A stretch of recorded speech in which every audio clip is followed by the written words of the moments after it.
Yes, it is airplane. Airplane को देखते ही हमारे मन में एक बात आती है कि एयरप्लेन उड़ता कैसे, इतना विशाल एयरप्लेन है, कैसे उड़ जाता है। बर्नौली के सिद्धांत पर आधारित है यह एयरप्लेन। एयरप्लेन उड़ने के लिए बर्नौली जी ये कहते हैं कि एरोप्लेन के ऊपर का जो वेग है उसको आप बहुत तेजी से बढ़ा दीजिए और नीचे का जो वेग है उसको आप उतना ही रखने दीजिए। ऊपर के वेग को तेजी से बढ़ा दीजिए। जैसे ही आप ऊपर के वेग को तेजी से बढ़ाते हैं तो ऊपर का जो प्रेशर है वो कम हो जाता है। जैसे ही प्रेशर कम होता है तो नीचे का जो प्रेशर है बढ़ने की वजह से उसको बैलेंस करने के लिए ऊपर की ओर धकेल देता है। कंजर्वेशन एनर्जी लॉ, ऊर्जा संरक्षण का नियम क्या कहता है? ऊर्जा संरक्षण का नियम कहता है कि ऊर्जा ना तो नष्ट होती है ना ही उत्पन्न होती है, केवल एक रूप से दूसरे रूप में परिवर्तित होती रहती है। तो यहीं पर ऊर्जा संरक्षण का नियम लागू होता है कि एयरप्लेन है, यहां पर ऊपर जैसे ही हम इसमें वेग बढ़ाते हैं तो नीचे वाली सतह का जो प्रेशर है वो ऊपर वाले प्रेशर को मेंटेन करने के लिए ऊपर की ओर धकेलता है और एयरप्लेन ऊपर की ओर उड़ जाता है। बर्नौली जी के बारे में हम जानते हैं, बर्नौली जी एक महान वैज्ञानिक थे, रशिया में वर्किंग था इनका, मैथमेटिशियन थे। इन्होंने सन 1738 में एक रिसर्च दिया था। 7 से 8 वर्षों का उनका अथक प्रयास था। उसके बाद उन्होंने बताया बर्नौली का सिद्धांत कि किसी तरल पदार्थ का वेग यदि बढ़ा दिया जाए तो उसका प्रेशर कम होने लगता है, और जैसे उसका प्रेशर कम होने लगता है तो अदर सरफेस है उसको मेंटेन करने के लिए उस चीज को ऊपर धकेलती है। इस सिद्धांत को समझने के लिए हम देखते हैं कि फैन बंद है और चादर बिछी हुई है। जैसे ही फैन तेजी से चलता है तो चादर के जो नीचे का जो प्रेशर है वो ऊपर के प्रेशर को धकेलता है। क्यों पुश करता है? क्योंकि जैसे ही पंखा चलता है तो ऊपर का जो वेग है वो तेजी से बढ़ने लगता है।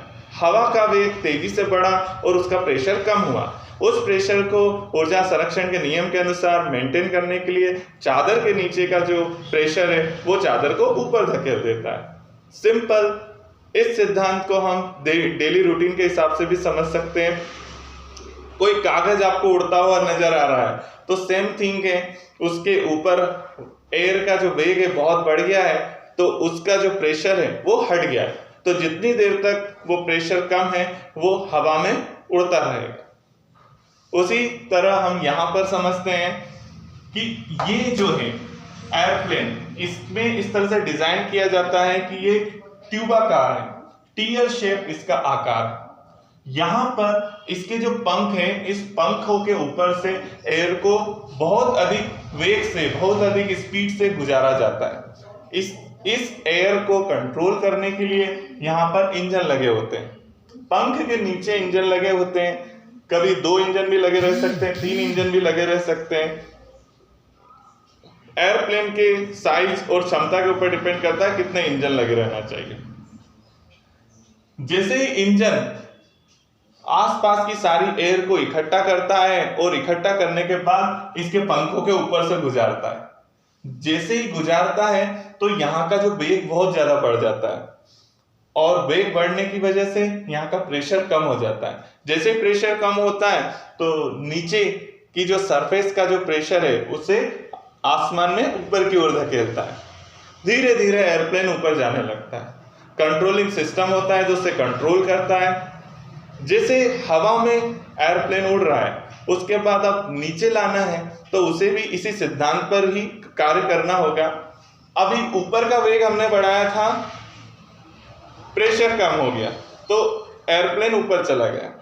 अब हमें नीचे का वेग बढ़ाना है, प्रेशर कम हो जाएगा तो ऑटोमेटिकली नीचे की ओर एयरप्लेन आ जाएगा।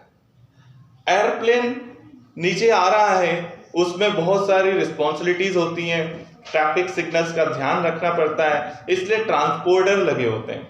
ये ट्रांसपोंडर का काम ये रहता है कि वेदर से रिलेटेड, ट्रैफिक सिग्नल से रिलेटेड, तकनीकी खराबी से रिलेटेड सारी जो इंफॉर्मेशन है वो कंट्रोल इंफॉर्मेशन के थ्रू कंट्रोल करते हैं। अब यहाँ पर हम बात करते हैं बर्नौली सिद्धांत के बारे में, लेकिन बर्नौली सिद्धांत सन 1738 में पूरी दुनिया में आ गया था। पूरी दुनिया ने इस पर ध्यान नहीं दिया, लेकिन दो अमेरिकन युवा थे जिन्हें हम राइट ब्रदर्स के नाम से जानते हैं। वो हमारी तरह नॉर्मल थे और उनको ज़्यादा स्पेशलिटी नहीं थी, लेकिन वो नॉर्मल मशीन्स के बारे में जानते थे, साइकिल्स के पार्ट्स के बारे में जानते थे। उन्होंने सोचा, यहाँ पे इतना सोचा उन्होंने कि एक साइकिल है जो कि अनबैलेंस्ड है, उसको भी हम प्रैक्टिस के द्वारा बैलेंस कर सकते हैं। तब एयरप्लेन को भी प्रैक्टिस के द्वारा बैलेंस किया जा सकता है। उनकी इसी सोच को 17 दिसंबर 1930 को सफलता मिली। दुनिया को एक नया रूप मिला, एयरप्लेन। दुनिया का जो फर्स्ट एयरप्लेन है वो 6 किलोमीटर तक चला और इसके द्वारा पूरी दुनिया को पता चला कि बर्नौली जो सिद्धांत है, जो 150 वर्ष पहले आ चुका था, अभी तक उसके ऊपर समझ लीजिए कि हमारे लाइब्रेरी में धूल जमी हुई थी, वो धूल को साफ हुई है और हमारा सिद्धांत प्रैक्टिकली नॉलेज में आया है। अब इस प्रैक्टिकल नॉलेज को हम हमारी लाइफ में कैसे अप्लाई कर सकते हैं, ये आप बहुत ज़्यादा रिसर्च कर सकते हैं। कंजर्वेशन ऑफ लॉ का उपयोग करके आप बहुत बड़ी सफलता पा सकते हैं। जो आप सोचेंगे वो आपको मिल जाएगा। यदि आप इसके बारे में कुछ ज़्यादा जानना चाहते हैं तो कमेंट कीजिएगा। जब भी डिस्कशन होता है तो इस टॉपिक को फिर इलैबोरेट किया जाएगा। और थैंक यू वेरी मच।